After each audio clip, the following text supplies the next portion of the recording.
Ndoto za Ibrahim Traore kuiunganisha Afrika, ndoto alizokuwa nazo Kanali Muammar Gaddafi, zinaendelea kutimia taratibu. Na hii yote ni kwa sababu ya namna ambavyo viongozi mbalimbali ndani ya bara la Afrika wanavyoendelea kuamka na kupata motisha ya hali ya juu ya kuhakikisha Afrika inaendelea kuwa kitu kimoja. Afrika inaendelea kushikamana na kuwa na msimamo mmoja ili uweze kuwa huru na kuweza kupambana na makundi ya kigaidi yaliyopo ndani ya bara hilo, lakini pia na kuweza kusimama imara. Na nikwambie, kwa sababu ya mwamba Ibrahim Traore ambaye ameonyesha mshikamano na viongozi wengine ndani ya taifa la Mali, taifa la Gabon, taifa la Guinea na mataifa mbalimbali kama Ivory Coast, Senegali na mataifa ya Kiarabu huko, ambaye yalianza kwa kuonyesha mshikamano kwa kuweza kumfukuza Mfaransa. Sasa nikwambie, Uganda nao pia wamesimamisha ushirikiano wa kijeshi na taifa la Ujerumani. Jeshi la ulinzi la Uganda UPDF limetangaza kusitisha kwa muda ushirikiano wa kijeshi na wa kiulinzi na Ujerumani kutokana na mwenendo usioridhisha wa balozi wa Ujerumani nchini humo. Msemaji wa jeshi la Uganda Chris Magezi amesema kwenye taarifa iliyotolewa Jumapili kuwa hatua hiyo imechukuliwa kufuatia taarifa za kiusalama zenye uthibitisho kwa balozi Mathias anahusishwa na shughuli za kuhujumu utawala wa Uganda. Magezi amesema uamuzi wa kusimamisha ushirikiano huu utaendelea hadi pale suala la ushirikiano wa balozi huyo na vikundi vya kisiasa na kijeshi vinavyoendesha harakati za uhasama dhidi ya serikali ya Uganda itakapopatiwa suluhisho kamili. Kupitia chapisho kwenye mtandao wa X, zamani Twitter, mkuu wa majeshi ya Uganda Jenerali Muhoozi Kainerugaba amesema kuwa changamoto ipo kwa Mathias kama mtu binafsi, si kwa taifa la Ujerumani. Kainerugaba amesema tatizo ni yeye binafsi, hana sifa zinazostahili kuwa mwakilishi hapa Uganda. Anasema hii haina uhusiano wowote na watu wa Ujerumani ambao ni taifa kubwa na la heshima. Jenerali Muhoozi ambaye pia ni mtoto wa Rais Museveni anafahamika kwa mitazamo yake ya wazi kupitia mitandao ya kijamii, ambapo mara kadhaa amebainisha wasiwasi kuhusu kuingiliwa kwa masuala ya ndani ya Uganda na mataifa ya magharibi. Mapema mwezi huu alikosoa vikali Umoja wa Ulaya kwa kile alichokiita kucheza na moto baada ya mabalozi wa AU kukutana na viongozi wa chama kikuu cha upinzani nchini Uganda, akiwemo kiongozi wake mwanamuziki aliyegeuka kuwa mwanasiasa Bobi Wine. Wanasiasa kadhaa wa upinzani pamoja na wafuasi wao waliweza kukamatwa kwa kuhusika na vitendo vya kuhujumu usalama wa taifa. Mwanasiasa mkongwe wa upinzani Dr. Kizza Besigye kwa sasa anakabiliwa na mashtaka ya uhaini huko mahakamani. Sasa swali linakuja, je, taifa la Uganda litaweza kutimiza ndoto ya kwamba waweze kumuondosha kabisa Ujerumani, au wataendelea naye taratibu, au kidogo wataendelea kusimama? Maana kwa sasa kinachoonekana kwa Afrika ni namna ambavyo washaanza kujitambua. Sasa hivi hawanyenyekei tena, bali wanasimamia kile ambacho wanakifahamu, kile ambacho ni sawa kwa upande wao. Na sasa nikupeleke kwa Rais Hakainde Hichilema wa Zambia. Siku ya Jumapili ametoa wito wa mshikamano wa Kiafrika na maendeleo jumuishi wakati bara la Afrika likiadhimisha miaka 62 tangu kuanzishwa kwa Umoja wa Nchi Huru za Afrika, ambao sasa ni Umoja wa Afrika. Kupitia chapisho kwenye Facebook kwa ajili ya kuadhimisha siku hiyo, Rais Hichilema amesema lazima tunyamazishe bunduki na kuwekeza katika amani. Kutokuwepo kwa utulivu sehemu yoyote bara ni tishio kwa kila sehemu. Afrika haiwezi kumudu kugawanyika kwa migogoro, ili hali ndoto ya umoja na ustawi ipo karibu. Hichilema amewaenzi viongozi waanzilishi akiwemo rais wa kwanza wa Zambia Mzee Kenneth Kaunda, baba wa taifa wa Tanzania Mwalimu Julius Kambarage Nyerere na rais wa kwanza wa Ghana Kwame Nkrumah, na amesema maono yao ya uhuru, umoja na mshikamano wa Afrika lazima endelezwe na kizazi kipya cha viongozi. Amesema kizazi cha sasa cha viongozi wa Afrika kinapaswa kujitokeza kwa kuweka mbele ukuaji wa uchumi jumuishi unaoongozwa na uwazi, usimamizi mzuri wa fedha za umma na dhamira ya kuhakikisha maendeleo yanazalisha ajira na fursa kwa Afrika wote, hususan vijana na wanawake ambao ndio uti wa mgongo wa mustakabali wa bara la Afrika.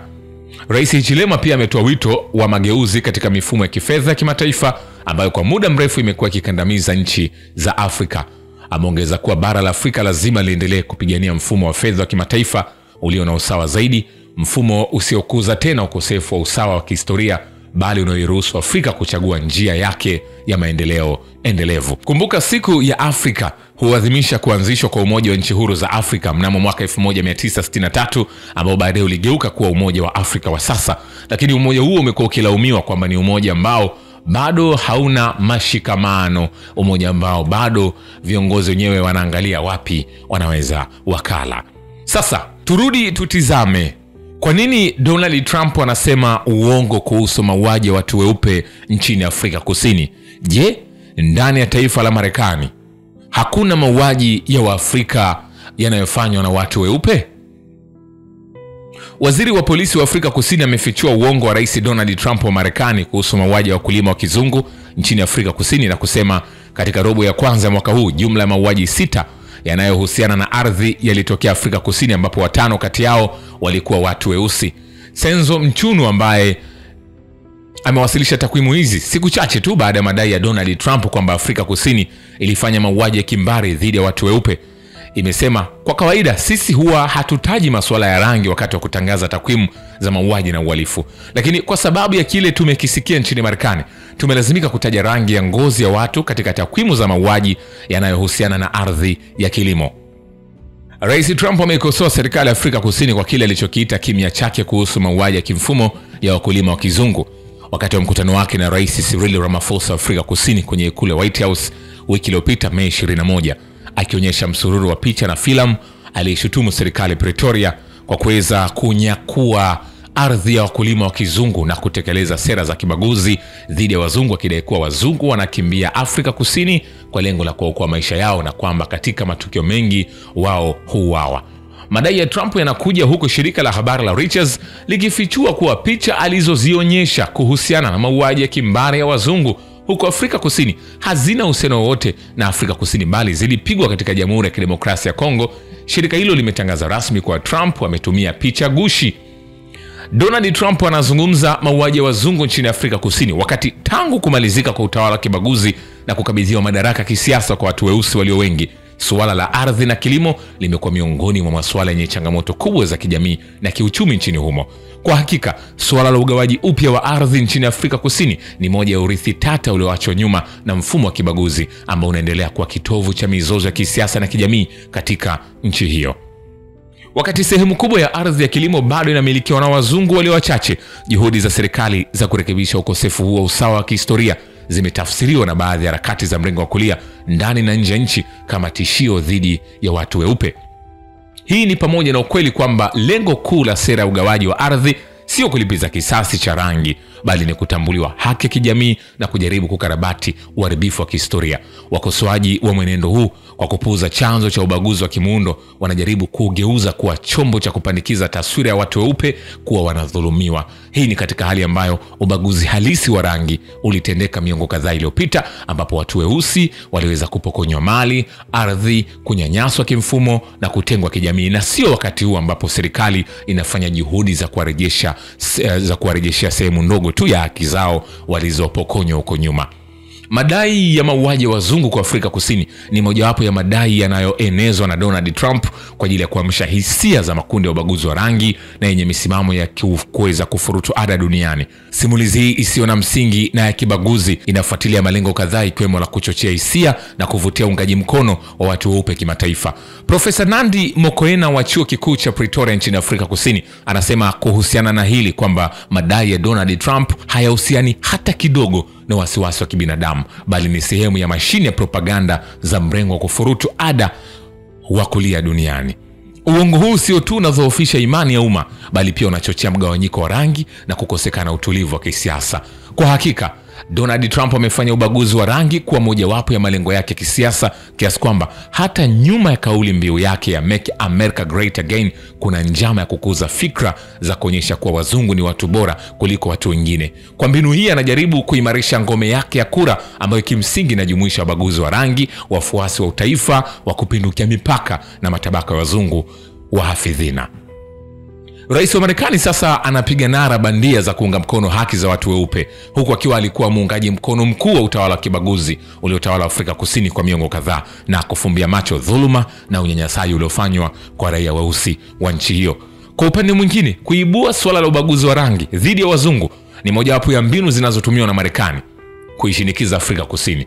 Kwa hakika Afrika Kusini ilikuwa nchi ya kwanza kuwasilisha rasmi malalamiko yake katika mahakama ya kimataifa ya haki dhidi ya jinai za utawala wa Kizayuni, ikilaani utawala huo ghasibu kwa ubaguzi wa rangi na mauaji ya kimbari dhidi ya watu wa Gaza. Ni wazi kuwa Donald Trump anajaribu kuilazimisha nchi hii kwenda sambamba na sera zake katika uga wa kimataifa kwa kutumia mashinikizo ya kisiasa na kukata misaada kwa madai kuwa inakiuka haki za watu weupe. Kwa ujumla, simulizi ya Trump ya mauaji ya wazungu nchini Afrika Kusini inapaswa kuchambuliwa katika mkakati wa kisiasa unaolenga si kutetea haki za binadamu, bali kutumia hofu ya rangi na chuki ili kufikia manufaa ya kisiasa.